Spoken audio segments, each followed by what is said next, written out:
A toe side jump is about turning the board all the way through the wakes. Do the least amount of leading. If you bend your knees and you keep your handle low enough, the board will edge all that you need.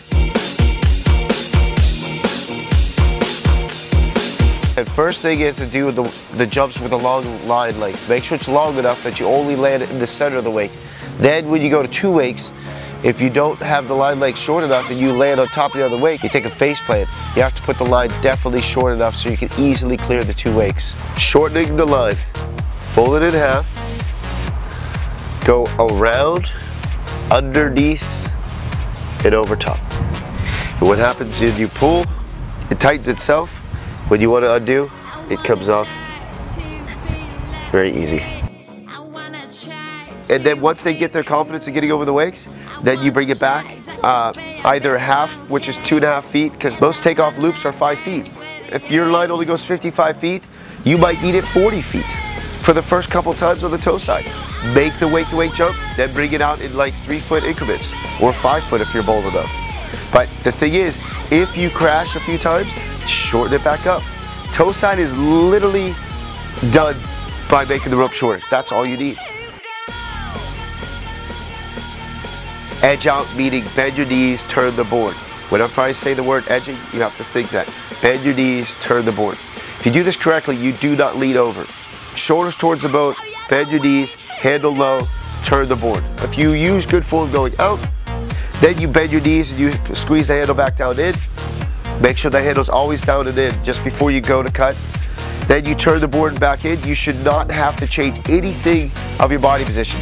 You physically keep the handle tight, just continue turning angle all the way through the top of the wakes, and you will jump.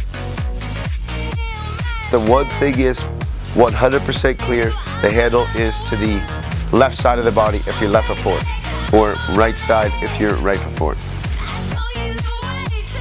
You get all of the edge on the board without having to lean by bending your knees, which applies pressure to your toes.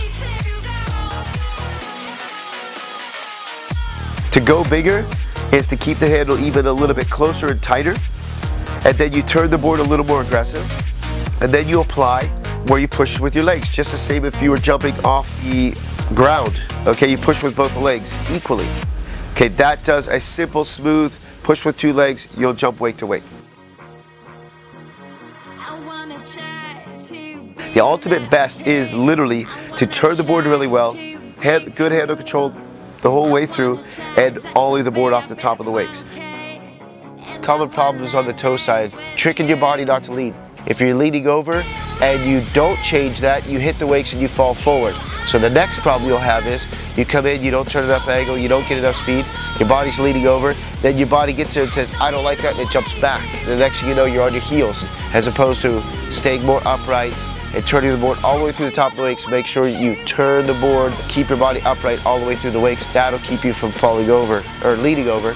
So to correct your problems is trick yourself not to lead. Use only what you need and make everything go as correct as possible. You're building good habits. Correct form going out will lead to correct form going in. Eventually the habits will be made that that's all your body will ever know, and then your riding will become so much more smooth and consistent.